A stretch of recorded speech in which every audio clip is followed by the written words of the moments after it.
I'm Steve Boilard, Director of Higher Education for the Legislative Analyst's Office.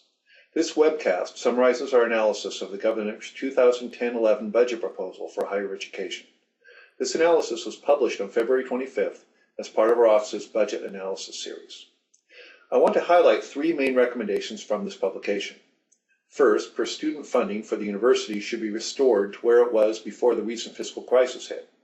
Second, student fees at the community colleges should be raised $14 per unit, which would raise funding for enrollment and allow the state to head off a $22 million cut proposed by the governor. Third, the state's financial aid framework should be protected in order to ensure continued access for lower-income students. Let me briefly elaborate on each of these. As far as universities are concerned, their budgets are problematic because of several anomalies over the last couple of years. For one, the budget sets no expectation as to enrollment levels, making it difficult to know how much enrollment to fund for next year. Also, various unallocated cuts and retroactive reductions make it hard to know the level of resources actually available to the campuses in any given year.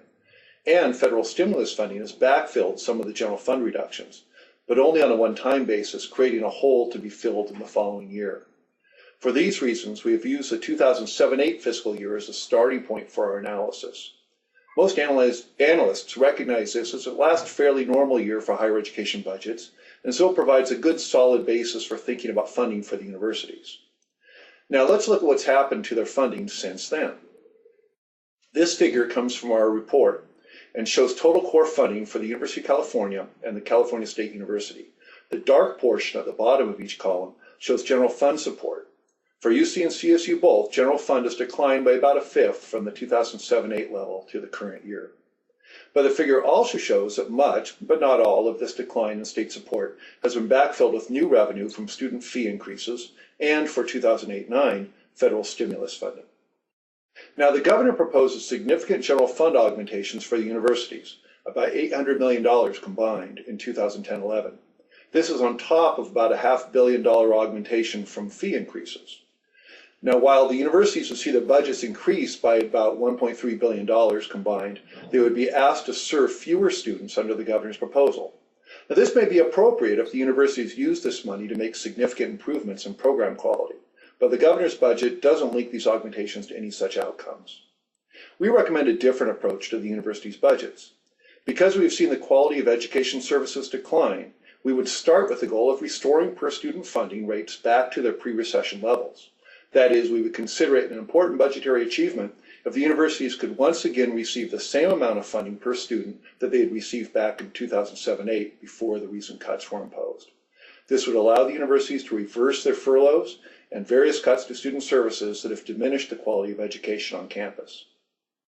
Now, the next figure shows what's happened to these per-student funding rates at the universities. As you can see, the per-student funding rate at UC and CSU dropped by several $1,000s over the past 2 years.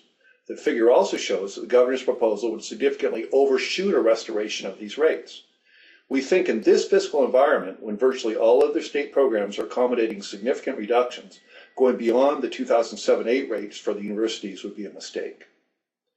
Once a funding rate is settled on, the decision needs to be made on how many students to fund. Ultimately, this decision will have to be made in the context of how the legislature balances competing budget priorities. But we would suggest funding slightly more enrollment than the governor proposes as a realistic target that preserves access. Because our recommended per-student funding rate is less than the governor's, our proposal would actually save over $300 million relative to the governor's budget. Our second main recommendation concerns the community colleges. Community college students currently pay $26 per unit for their courses. This fee is by far the lowest in the country, and as a result, the community colleges receive far less fee revenue than other community college systems. Keeping fees low does nothing to help lower-income students because these students don't have to pay fees due to a long-standing fee waiver program. What's more, most middle and upper-income students who do pay fees are eligible to have those fees reimbursed through the federal government's tuition tax credit program.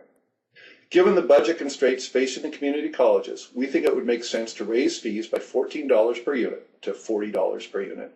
This would generate about $150 million in new fee revenue for the community colleges, which would provide funding for about 26,000 more full-time community college slots and backfill an unallocated $22 million cut that the governor had proposed for the community colleges. Again, financially needy students wouldn't pay this fee, and most fee-paying students would be eligible for reimbursements through the federal tax credits. In effect, the federal government would provide most of this new funding to support the community colleges. Finally, we recommend that the legislature protect the state's financial aid framework. The governor proposes to suspend new awards under the state's competitive Cal Grant program, and if his expectations for federal relief don't pan out, and it appears they won't, the governor proposes not to fund cost increases in the Cal Grant entitlement program as well. Although budget constraints make it difficult to fund increases in the cost of these programs, which now exceed $1 billion per year, financial aid is the linchpin to the state's affordability strategy that students and their families have come to depend upon. So we would therefore recommend the legislature reject the governor's proposals. If the legislature seeks additional cost savings beyond what we've identified for the universities and the community colleges, we have identified some alternative ways to achieve savings in financial aid that would do much less damage to the state's financial aid infrastructure. For example, the state could end fee waivers for students who have no financial need. So to summarize, the state faces significant budget pressures that require tough choices, program cutbacks, and new revenue-raising efforts. We have incorporated all of these into our higher education budget proposal. I hope you'll take the opportunity to read through this publication, as well as our companion publication of Proposition 98 and K-12 education. All of us at the LEO are happy to receive your comments and to answer any questions you may have. Thank you.